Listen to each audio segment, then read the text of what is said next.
Alpen Pharmaceuticals in association with Higher Secondary Principals Forum.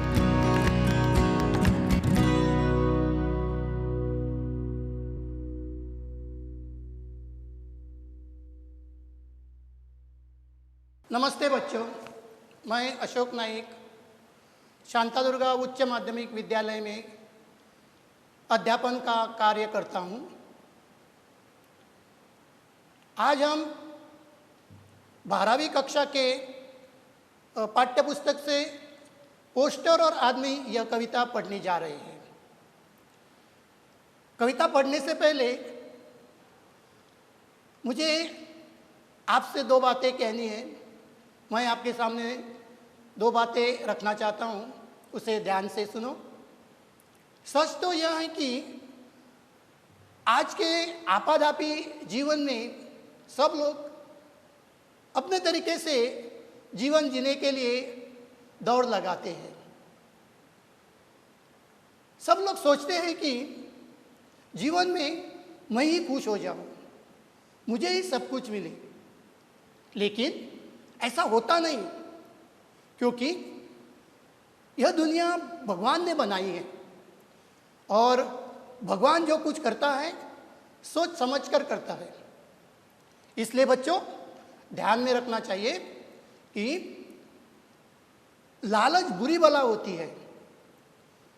हम सबको ईमानदारी से काम करना है, अच्छी शिक्षा पाकर आगे जाकर सबको मदद करनी चाहिए।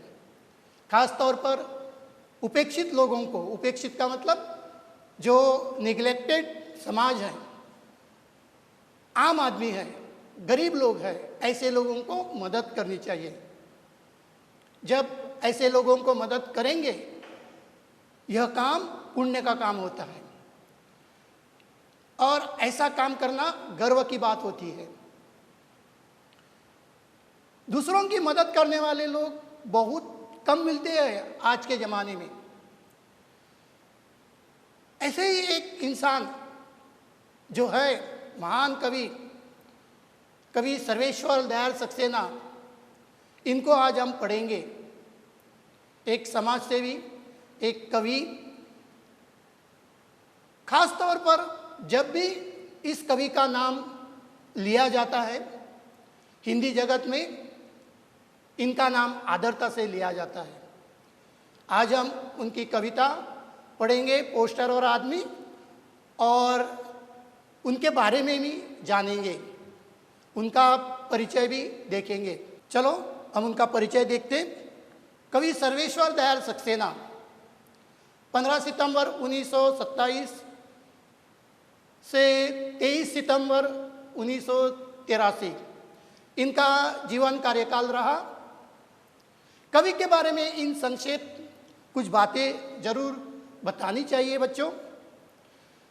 कवि सर्वेश्वर दयाल सक्सेना प्रगतिशील और आस्था और लोहियावादी विचारों के प्रतिनिधि हैं।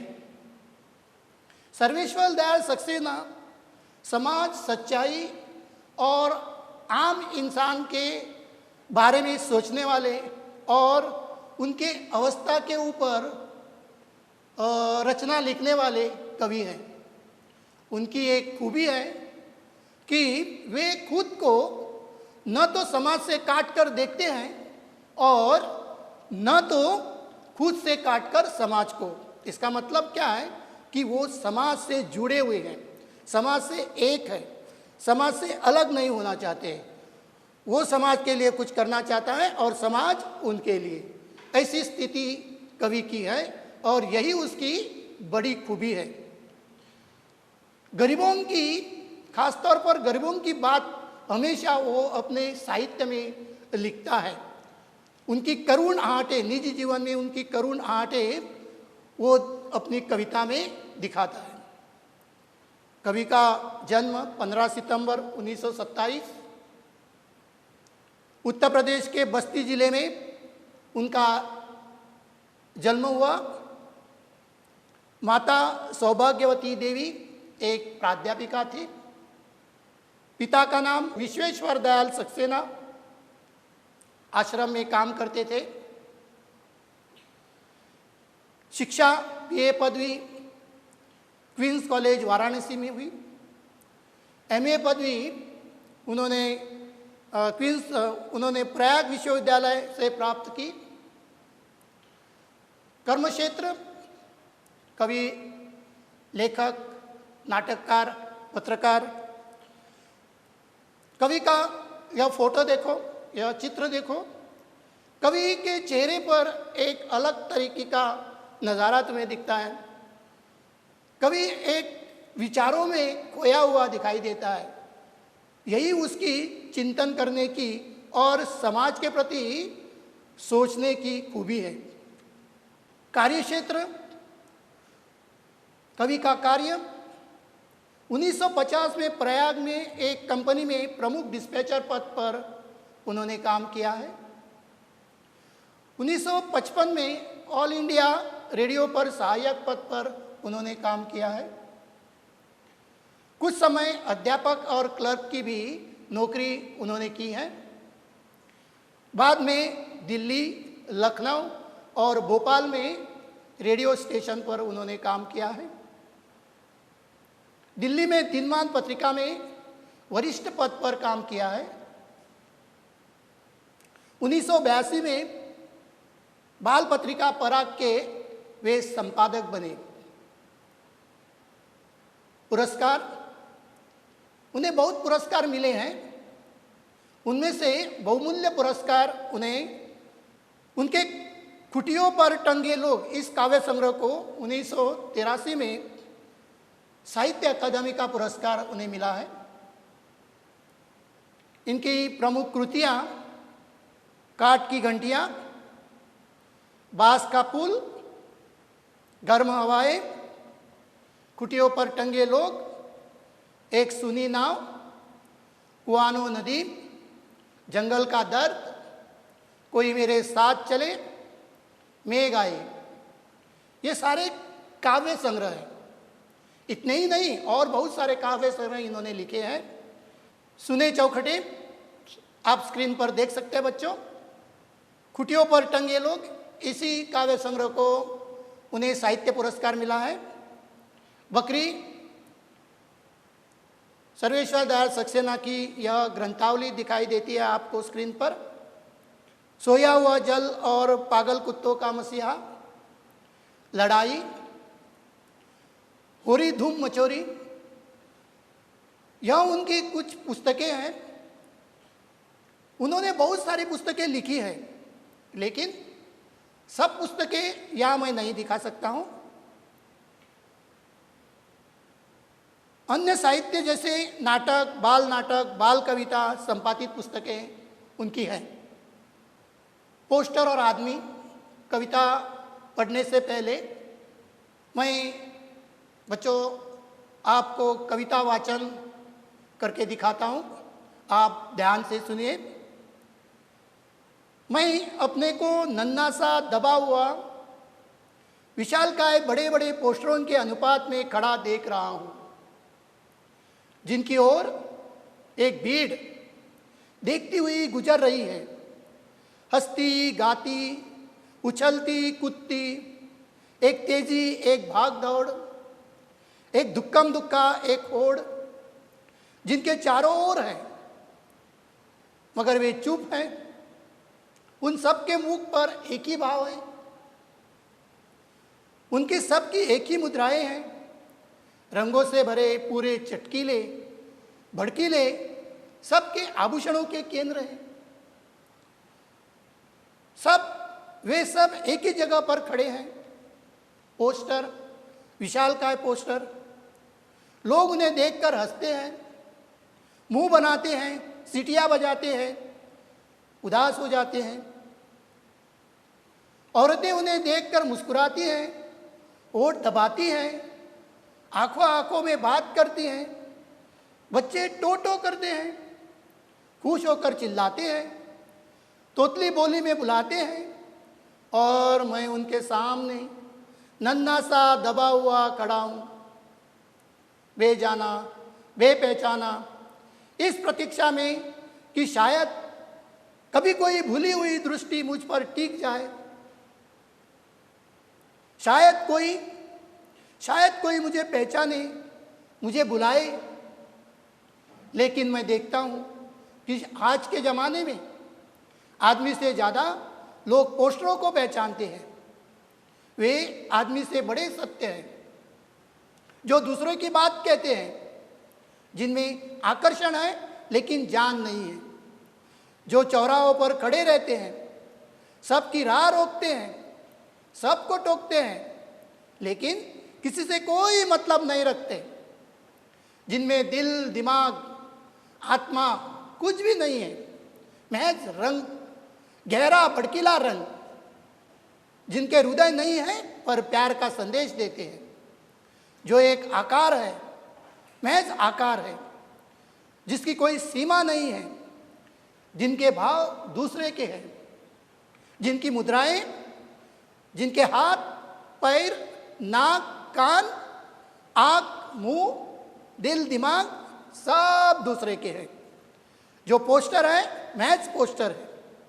वे आज के युग में आदमी से अधिक बड़े सत्य हैं। उन्हें सब पहचानते हैं, वे ही महान हैं। बच्चों, तुमने कविता सुनी होगी, तुम्हारे दिमाग में कुछ बातें आई होगी, पोस्टर और आदमी। इस कविता में कवि ने क्या बताया है, क्या कवि कहना चाहता है। इन संक्षेप हम कविता का सारांश देखेंगे। सक्सेना जी की यह कविता विज्ञापन और औद्योगिक विकास की दुनिया में आदमी से ज़्यादा पोस्टरों को ही महत्व देती है, और इसीलिए आदमी का महत्व घट जाता है। देखा जाए तो वर्तमान दौर में सब लोग, बच्चों से लेकर बूढ़ों तक, पोस्टरों को ही महत्व देते हैं। कवि कहता है कि वर्तमान दौर में सबके सब लोग, बच्चों से लेकर बूढ़ों तक, सब पोस्टरों को ही महत्व देते हैं, और आम आदमी की तरफ कोई ध्यान ही नहीं देता, महत्व नहीं देता। चमकीले, भड़कीले पोस्टरों के ऊपर सबकी निगाहें लगी रहती हैं। यह पोस्टर पूंजीपतियों के और व्यावसायिक उत्पादन बढ़ाने वालों के इश्तिहार है। कवि क्या कहता है कविता में? यह पोस्टर पूंजीपतियों के और व्यावसायिक उत्पादन बढ़ाने वालों के इश्तिहार है। उनका व्यवसाय बढ़ाने वाले ये पोस्टर है। बाजारवाद और उपभोक्तावाद से प्रभावित इस दुनिया से कवि को शिकायत है। कवि क्या कहता है कि बाजारवाद मतलब जो लोग मार्केटिंग करते हैं, और उपभोक्तावादी ज़्यादा से ज़्यादा इस मार्केट में जो भी कुछ फ़ायदा होता है वो उठाने वाले उपभोक्तावादी लोग जो हैं, उनसे प्रभावित यह दुनिया है। इस दुनिया से कवि को शिकायत है कि वर्तमान दौर में आम आदमी उपेक्षित है और विषमता से त्रस्त है। यह बात कवि की समस्या है। कवि इसी बात को लेकर शिकायत करता है। यह वास्तविकता कवि ने इस कविता में दिखाई है। पूरी कविता पढ़ने के बाद कवि ने जो भी बातें इस कविता में बताई हैं, सारी बातें पूरी कविता पढ़ने के बाद समझ में आ जाएगी। चलो बच्चों, हम कविता देखेंगे। कविता: मैं अपने को नन्हा सा, दबा हुआ, विशालकाय बड़े बड़े पोस्टरों के अनुपात में खड़ा देख रहा हूँ, जिनकी ओर एक भीड़ देखती हुई गुजर रही है। हंसती, गाती, उछलती, कूदती, एक तेजी, एक भाग दौड़, एक धुक्कम धुक्का, एक होड़, जिनके चारों ओर है। कविता का अर्थ कवि समझाना चाहता है। विशालकाय पोस्टरों के सामने कवि को उपेक्षित करते हुए एक भीड़ गुजरती है। कवि क्या कहता है कि विशालकाय पोस्टरों के सामने एक भीड़ कवि को उपेक्षित करते हुए गुजरती हैं, उछलती हैं, कूदती हैं और कवि यहाँ आम आदमी की भूमिका निभाता है। कवि खुद अपनी भूमिका नहीं, आम आदमी की भूमिका निभाता है। आम आदमी को लेकर कवि यहाँ खड़ा है। इस कविता में कवि नहीं दिखाई देगा, बार बार कवि का नाम आता है, इसका मतलब कवि नहीं। कवि यहाँ आम आदमी, समाज में जो आम वर्ग है, आम आदमी है, उसकी भूमिका यहाँ कवि स्पष्ट करता है कि उसकी समस्या क्या है। इसलिए उसकी भूमिका से ही कवि इस कविता में दिखाई देता है। यहाँ आज की तेज भाग में दौड़ने वाली दुनिया का चित्रण करते हुए कवि विज्ञापन और बाजारवाद का प्रभाव दिखाता है। कवि क्या कहता है कि इस कविता में विज्ञापन और बाजारवाद का जो प्रभाव आज की दुनिया में दिखता है, उसके ऊपर कवि कुछ बातें यहाँ कहता है। विज्ञापन का प्रभाव समाज में पोस्टरों को लेकर समाज पर कैसे पड़ता है, वो कवि यहाँ दिखाना चाहता है। एक और अर्थ यहाँ निकलता है, ऊपरी अर्थ, अंदर का अर्थ कवि आम आदमी के बारे में कहता है, और ऊपरी जो अर्थ है वो है सीधा साधा पोस्टरों के बारे में। पोस्टरों के बारे में कवि कहना चाहता है कि मैं अपने को नन्हा सा दबा हुआ विशालकाय बड़े बड़े पोस्टरों के सामने खड़ा है। पोस्टरों के अनुपात, मतलब अनुपात यानी सापेक्षिक संबंध, मतलब पोस्टरों को लेकर वो खड़ा है, जिनकी ओर एक भीड़ है देखती हुई गुजर रही है। एक भीड़ गुजर रही है, और ये भीड़ कैसी? ये भीड़ उछलती कूदती नाचती गाती ये भीड़, लेकिन यहाँ कवि को कोई नहीं देखता है। इस भीड़ में तेजी है। इस भीड़ में क्या है? तेजी है, जल्दी जल्दी है। जहाँ से ये भीड़ गुजरती है, इनकी दौड़ क्या है? जैसे भी ये दौड़ती है, एक धक्कम धुक्का, एक होड़ जिनके चारों ओर है। कवि यहाँ कुछ बातें स्पष्ट करता है कि सब लोग पोस्टरों को ही महत्व देते हैं। यहाँ कुछ पोस्टर्स दिखाई देते हैं, आगे जाएंगे। सब लोग पोस्टरों को देख के आगे जाते हैं, लेकिन ये सारे पोस्टर चुप है। मगर वे चुप है। उन सबके मुख पर एक ही भाव है, उनकी सबकी एक ही मुद्राएं हैं। रंगों से भरे पूरे चटकीले भड़कीले सबके आभूषण के केंद्र हैं। वे सब एक ही जगह पर खड़े हैं। पोस्टर, विशालकाय पोस्टर, लोग उन्हें देखकर हंसते हैं, मुंह बनाते हैं, सीटियां बजाते हैं, उदास हो जाते हैं। कवि यहाँ पोस्टरों के बारे में क्या कहता है देखो। सब पोस्टरों की दशा एक ही है, उनकी अवस्था भी एक ही है, लेकिन यह पोस्टर चटकीले भड़कीले रंगों के कारण लोगों के आकर्षण के केंद्र बने हुए हैं। लेकिन यह पोस्टर, कवि कहता है, ये पोस्टर निर्जीव हैं, इनमें जान नहीं है, और इसीलिए जान न होते हुए भी जिसमें जान है वो लोग सब पोस्टरों के पीछे भागते हैं। यही करुण स्थिति है। कवि कहता है कि यही करुण स्थिति है। कवि खड़ा है पोस्टरों के अनुपात में, लेकिन उसे कोई नहीं देखता है। ये पोस्टर जो है रंगों से भरे, पूरे चटकीले भड़कीले, ज़्यादा रंग भरा है इस पोस्टरों में, ज़्यादा चमकीले है ये पोस्टर, और इसीलिए सब लोग इन पोस्टरों को देखते हैं। ये जो पोस्टर सब लोग देखते हैं, उनके पीछे भागते हैं, उनको पसंद आते हैं, नाचते हैं, गाते हैं, कूदते हैं, ये सब करते हैं इन पोस्टरों के पीछे जाकर। इन पोस्टरों को देखते देखते कवि कहता है कि ये पोस्टर उनके आभूषणों के केंद्र बने हुए हैं। आभूषणों के केंद्र मतलब सेंटर ऑफ अट्रैक्शन अंग्रेजी में कहा जाता है। यहाँ आभूषण का मतलब क्या है? यहाँ आभूषण का मतलब गहने हैं, ऑर्नामेंट है, जेवर है। लेकिन यहाँ तो कोई जेवर नहीं है। यहाँ पोस्टरों का आभूषण मतलब पोस्टरों के गहरे रंग, उनके जो रंग पोस्टर में भरे हुए हैं, उनके कारण ये पोस्टर आकर्षित होते हैं, आकर्षक होते हैं।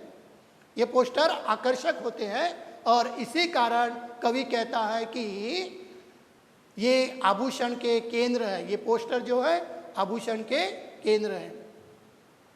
ये सब पोस्टर एक ही जगह पर खड़े हैं। मजे की बात यह है कि ये पोस्टर एक ही जगह पर खड़े हैं और लोग उन्हें देखकर हंसते हैं, मुंह बनाते हैं, सीटियां बजाते हैं। कहने की ये बात है, पोस्टर एक ही जगह है लेकिन अलग अलग जगह से लोग आते हैं और पोस्टरों को देखकर सीटियां बजाते हैं। कुछ लोग सीटियां बजाते हैं, कुछ लोग मुंह बनाते हैं। यहाँ मुंह बनाना मतलब किसी को पसंद नहीं आया होगा ये पोस्टर, मुंह लटकाते हैं। मुंह बनाना मतलब मुंह लटकाना, असंतोष व्यक्त करना, क्योंकि शायद ये पोस्टर किसी को अच्छे नहीं लगे। तो जिनको ये पोस्टर अच्छा नहीं लगा वे लोग मुंह बनाते हैं। कुछ लोग उदास हो जाते हैं पोस्टरों को लेकर, कुछ लोग उदास हो जाते हैं। मतलब किसी को वही बात कि पोस्टर देखे नहीं जाते या उनको पसंद नहीं आते और इसीलिए कवि पोस्टरों की बात लोगों को किस तरह पसंद आती है, लेकिन यहाँ भी आम आदमी के ऊपर कोई ध्यान नहीं देता है। आम आदमी की समस्या के ऊपर कोई ध्यान नहीं देता है। यह बात कवि अपने कविता में स्पष्ट करना चाहता है। आगे देखेंगे, यह पोस्टर देखो कितने बड़े चमकीले रंगीले पोस्टर हैं। ऊंची ऊंची दीवारों के, ऊंची ऊंची इमारतों के सामने खड़े हैं ये पोस्टर। अलग अलग किस्म के पोस्टर हैं, खचाखच भरे हुए ये पोस्टर है। रास्ते के दोनों बाजू में ये पोस्टर दिखाई देते हैं। आगे देखेंगे कविता। औरतें उन्हें देखकर मुस्कुराती है, होठ दबाती है, आंखों आंखों में बात करती है। बच्चे टोटो करते हैं, खुश होकर चिल्लाते हैं, तोतली बोली में बुलाते हैं और मैं उनके सामने नन्हा सा दबा हुआ खड़ा हूँ, बेजाना बेपहचाना, इस प्रतीक्षा में कि शायद कभी कोई भूली हुई दृष्टि मुझ पर टिक जाए, शायद कोई मुझे आवाज दे, शायद किसी की सुनी निगाह मुझे देखकर शौक हो जाए, शायद कोई मुझे पहचाने, मुझे बुलाए। यहाँ कवि कहना चाहता है कि यह पोस्टर विज्ञापनों की सभी बातों को व्यक्त करता है। ये जो सारी बातें यहाँ बताई है कविता में, वो क्या व्यक्त करती है? विज्ञापनों की सारी बातें, सभी बातें व्यक्त करता है। और इसीलिए इन पोस्टरों को देखकर औरतें मुस्कुराती हैं, होठ दबाती है और इतना ही नहीं, औरतें आंखों आंखों में बात करती है। आंखों आंखों में बात करना, मुस्कुराना, इसका मतलब क्या है? और इतना ही नहीं, बच्चे भी खुश होकर तोतली बोली बोलते हैं। यह पोस्टर अभिव्यक्ति के माध्यम बनते जा रहे हैं, जिनके सामने व्यक्ति नन्हा सा, बेजाना, बेपहचाना है। यह सब देखकर आदमी इस प्रतीक्षा में खड़ा है कि शायद इस चकाचौंध भरी दुनिया में किसी की भूल कर भी एक दृष्टि उस पर आ पड़े। वह चाहता है, वह यानी आम इंसान चाहता है कि कोई उसे देखे, आवाज दे, उसे पुकारे, उसकी बात सुने, लेकिन ऐसा कुछ भी नहीं होता है। आम आदमी के ऊपर कोई ध्यान नहीं देता है, इसलिए आम इंसान दुखी है। यह बात कवि पढ़ने वालों के सामने रखता है। फिर एक बार अलग अर्थ थोड़ा सा इधर दिखाई देता है। बच्चों की खुशी, औरतों का मुस्कुराना और उनका आंखों आंखों में बात करना, बच्चों को बच्चे टोटो करना, ये सारी बातें क्या है? पोस्टरों को देखने के बाद औरतें खुश हो जाती है, उनकी बात उसमें दिखाई देती है उन्हें, वे होठ भी दबाती है, आंखों आंखों में बात करती है। औरतें जो मुंह से बात बताने को नहीं मिलती है, एक दूसरे को देखकर आंखों आंखों से बात करती है। मतलब पोस्टरों में उसने उसके लिए कुछ देखा होगा, लेकिन वो बोल नहीं सकती, इसलिए एक दूसरे से आंखों आंखों से बात करती है। बच्चों की तो अलग ही बात है, बच्चों की तो अलग ही बात है। और बच्चे क्या करते हैं, कुछ भी दिखाई दिया तो बच्चे खुश हो जाते हैं, आवाज़ करते हैं, टोटो करते हैं, चिल्लाते हैं, तोतली बोली में बोलते हैं। ये तोतली बोली क्या होती है? बचपन की बोली होती है बच्चों की, किसी की भी बचपन की बोली। कुछ बच्चे छोटे होंगे इसलिए तोतली बोली बोलते हैं, बड़े होकर भी कुछ बच्चे ऐसी ही तोतली बोली बोलते हैं। तो यह सब कुछ होता है पोस्टरों को देखकर। और लेखक क्या कहता है कि और मैं उनके सामने, लेखक सॉरी एमा से कट करा, लेखक मुटलाते हैं, यह कवि कहता है कि मैं उनके सामने नन्हा सा दबा हुआ खड़ा हूं, बेजाना बेपहचाना, मुझे कोई नहीं देखता, सब पोस्टरों को ही देखते हैं और मैं बेजाना बेपहचाना, मुझे कोई पहचानते नहीं है, मुझे कोई जानते नहीं है। मैं इस प्रतीक्षा में कि शायद कभी कोई भूली हुई दृष्टि मुझ पर टिक जाए, मुझ पर किसी की दृष्टि टिक जाए, मुझसे आकर कोई बात करे, मुझसे कुछ कहे, मुझे कोई आवाज़ दे, शायद किसी की सुनी निगाह मुझे देखकर शौक हो जाए। जिसका मन खोया हुआ है, जिसका मन कवि के ऊपर नहीं है, कवि कहता है कि उसकी निगाहें मुझ पर आकर टिके, लेकिन ऐसा कुछ भी नहीं होता है बच्चों, ऐसा कुछ भी नहीं होता है। कवि को कोई नहीं देखता है, शायद कोई मुझे पहचाने, मुझे बुलाए। कवि को आशा है आज के ज़माने में, इस आपाधापी युग में मुझे कोई पहचाने, मुझे कोई देखे, लेकिन उसे कोई नहीं देखता है। आगे जाएंगे, कुछ पोस्टर्स मैं तुम्हें यहाँ स्क्रीन पर दिखाऊंगा। देखो कुछ पोस्टर्स यहाँ है। देखो पोस्टरों में कैसे चित्र, भड़कीले चित्र, रंगीले चित्र दिखाई देते हैं और लोग कैसे इन पोस्टरों को देखते हैं। देखो चलते चलते लोग इन पोस्टरों को देखते हैं, मतलब कितना महत्व है इस पोस्टरों को। देखो यह पोस्टर, देखो यह पोस्टर तो बहुत बड़ा पोस्टर है, इसकी मजा कुछ अलग ही है। ये पोस्टर गाड़ी के पीछे चिपका हुआ है और गांव-गांव घूमता रहेगा ये पोस्टर, फिर गांव में जाकर आता है, फिर जाता है और लोगों को यही पसंद है।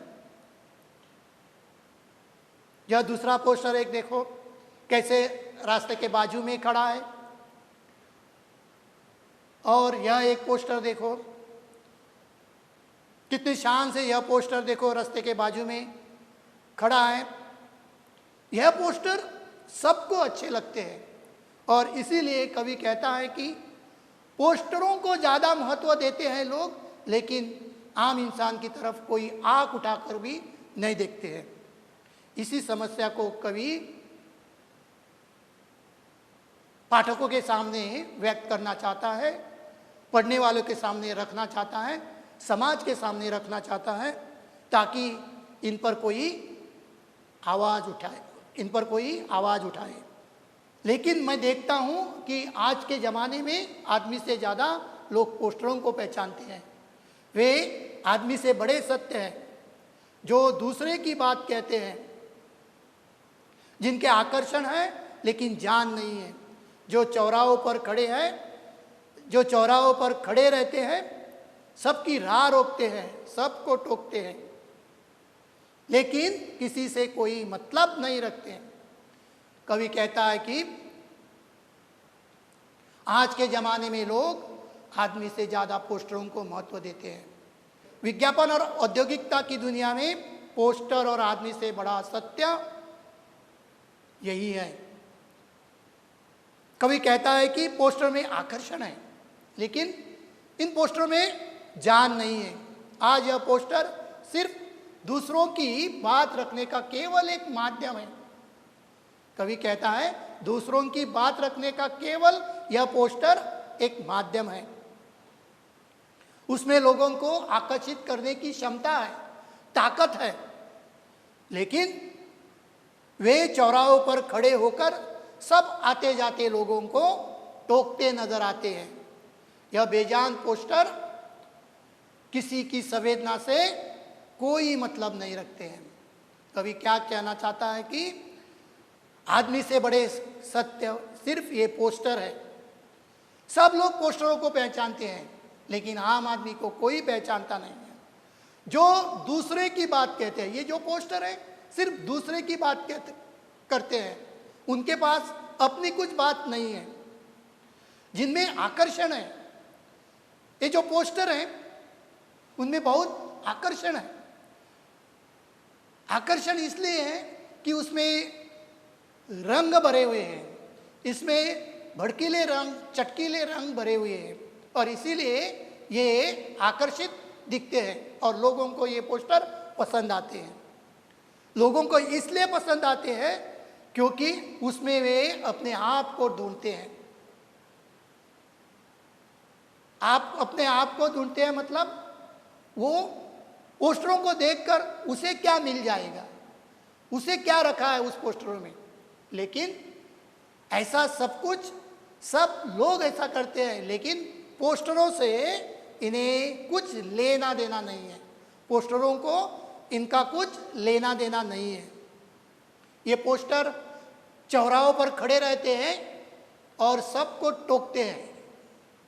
ये पोस्टरों में ताकत है सबको रोकने की, सबको टोकने की ताकत है, लेकिन लोग आम इंसान की तरफ आंख उठाकर भी नहीं देखते हैं। इन पोस्टर, ये जो पोस्टर है इसमें जान नहीं है, लेकिन ये पोस्टर जो लोग जो जो जो जिन लोगों के अंदर जान है वो लोग पोस्टरों की तरफ देखते हैं, लेकिन पोस्टरों को किसी से कोई मतलब नहीं है। जिनमें दिल दिमाग आत्मा कुछ भी नहीं है। इन पोस्टरों में कवि कहता है कि दिल दिमाग आत्मा कुछ भी नहीं है, महज रंग भरा, महज रंग गहरा भड़कीला रंग है।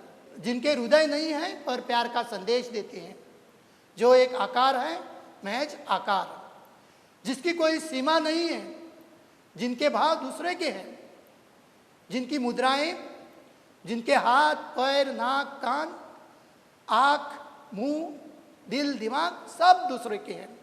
जो पोस्टर है महज पोस्टर है। वे आज के युग में आदमी से अधिक बड़े सत्य हैं। उन्हें सब पहचानते हैं, वे ही महान हैं। आखिर में कवि क्या कहना चाहता है? पोस्टरों में आम आदमी के लिए कोई संवेदना नहीं है। उसके पास आम आदमी की संवेदना समझने के लिए दिल दिमाग आत्मा कुछ भी नहीं है। सिर्फ उसके अंदर गहरे रंग है, भड़कीले रंग है, और उनके पास हृदय नहीं है, लेकिन वे प्यार का संदेश देते हैं। जिनके पास हृदय नहीं है फिर भी ये पोस्टर प्यार का संदेश देते हैं। कभी यही बात बताना चाहता है, जिसका हृदय है वो किसी आम आदमी की तरफ देखता भी नहीं है, पोस्टरों की तरफ देखता है, लेकिन इन पोस्टरों में हृदय ही नहीं है। इसमें एक ताकत है, पोस्टरों में बहुत ताकत है, इसलिए लोग आकर्षित होते हैं। कवि कहता है कि इन पोस्टरों को कोई आकार नहीं है, इनकी कोई सीमा नहीं है, असीमित है ये पोस्टर। इसका आकार भी बड़ा छोटा कैसा भी हो सकता है, लेकिन ये पोस्टर जो है आदमी के अंदर झांकने की ताकत रखता है। आदमी के अंदर ये पोस्टर झांकते हैं, ये पोस्टर देखते हैं। आदमी के जीवन के हर कोने में ये पोस्टर ताकते रहते हैं, देखते रहते हैं। इन पोस्टरों में चित्रित मुद्राएं जो हैं, यानी कि हाथ, पैर, कान, नाक, ये जो चित्रित मुद्राएं हैं, दिमाग, सब दूसरों की हैं, सब के सब दूसरों की है, यानी दूसरों के द्वारा रचाई हुई है, निर्मित की हुई है। आज के युग में कवि कहता है, आज के युग में ये पोस्टर ही महान है। बेजान पोस्टरों के सामने समाज आज संवेदन शून्य बन गया है। कवि क्या कहना चाहता है कि बेजान पोस्टरों के सामने समाज आज संवेदन शून्य बन गया है, क्योंकि आज आदमी से ज़्यादा पोस्टरों को ही महत्व दिया जाता है। महान समझने वाला व्यक्ति भी, महान समझने वाला इंसान भी, बुद्धिमान समझने वाला मनुष्य आज पोस्टरों के सामने बौना दिखाई देता है। यही सच्चाई आज कवि यहाँ इस कविता में प्रस्तुत करना चाहता है। कवि कहता है कि आम इंसान की तरफ आज के ज़माने में कोई ध्यान ही नहीं देता है, उनकी तकलीफ़ दूर करने के लिए कोई कुछ भी नहीं करता है, इसलिए कवि को दुख है और यही दुख कवि अपने कविता में व्यक्त करता है। बच्चों, तुम्हें कविता अच्छी लगी होगी, बहुत सुंदर कविता। कवि ने पोस्टरों को लेकर आम इंसान की, आम आदमी की बातें स्पष्ट की हैं। वह बातें जो आम इंसान की, खास तौर पर आम इंसान को मदद करनी चाहिए, वो सारी बातें कवि ने पोस्टर और आदमी इस कविता में दिखाई हैं। कोई लोग उसे मदद नहीं करना चाहते हैं, लेकिन कवि को लगता है कि आम इंसान को मदद जरूर करना चाहिए, क्योंकि उनका अस्तित्व है, ये भी समाज को मालूम होना चाहिए। उपेक्षित नहीं रहना चाहिए, आम वर्ग, आम इंसान उपेक्षित नहीं रहना चाहिए। और आज के विद्यार्थियों को ये बात ध्यान में रखनी चाहिए। बच्चों, तुम्हें ये बात हमेशा ध्यान में रखो, किसी की मदद करना बड़ी बात होती है और ये पुण्य का काम होता है। और ऐसे लोगों को मदद करना, अगर कोई सामने आता है मदद करने को, तो उसे जरूर भगवान मदद करता है। आगे हम कुछ शब्द देखेंगे। कुछ शब्द मैंने निकाले हैं कविता के दृष्टि से। मैं कठिन शब्द तो नहीं कहूँगा। अनुपात यानी संबंध में, होड़, स्पर्धा, भाव, अवस्था, दशा, चित्त, मुद्राएं, चेहरा, मुख, हाव भाव, आभूषण, गहने, जेवर, चटकीले, चमकीले, चमकदार, प्रतीक्षा यानी राह, इंतज़ार, बेजाना जिसमें जान नहीं है, शोक यानी चंचल, शरारती, आकर्षण यानी खिंचाव, चुंबकनीय, महज, महज यानी सिर्फ। कुछ शब्द तुम्हें ये शब्द पढ़ने हैं, ध्यान में रखने हैं। आगे कुछ अभ्यास के लिए प्रश्न दिए हैं। निम्नलिखित पद्य अवतरणों की सप्रसंग व्याख्या कीजिए। मैंने 2 दिए हैं। एक, वे आदमी से बड़े सत्य हैं लेकिन किसी से मतलब नहीं रखते। दूसरा, वे आज के युग में टिम्ब टिम्ब वे ही महान हैं। ये संदर्भ सहित स्पष्टीकरण यानी सप्रसंग व्याख्या करनी है। निम्नलिखित प्रश्नों के उत्तर 20 से 25 शब्दों में लिखिए। यहाँ 2 प्रश्न मैंने दिए हैं अभ्यास के लिए। आज के पोस्टर आदमी से बड़े सत्य है, कवि ऐसा क्यों अनुभव करता है, एक। और दूसरा, पोस्टर और आदमी कविता के व्यंग को स्पष्ट कीजिए। बच्चों, यह प्रश्न अभ्यास के लिए है, परीक्षा के लिए यह प्रश्न तैयार करने हैं। आखिर में मेरी कविता यहाँ ख़त्म हुई है। मुझे लगता है कि सबको यह कविता पसंद आई होगी। धन्यवाद। Prudent Scholars, powered by Lupin Pharmaceuticals. अब आपकी सुरक्षा आपके हाथों में। ल्यूपी सेफ हैंड सैनिटाइजर, आपका और चेन्नई सुपर किंग्स का फर्स्ट लाइन ऑफ डिफेंस। अब आपकी सुरक्षा आपके हाथों में। ल्यूपी सेफ हैंड सैनिटाइजर, आपका और चेन्नई सुपर किंग्स का फर्स्ट लाइन ऑफ डिफेंस। अब आपकी सुरक्षा आपके हाथों में। ल्यूपी सेफ हैंड सैनिटाइजर, आपका और चेन्नई सुपर किंग्स का फर्स्ट लाइन ऑफ डिफेंस।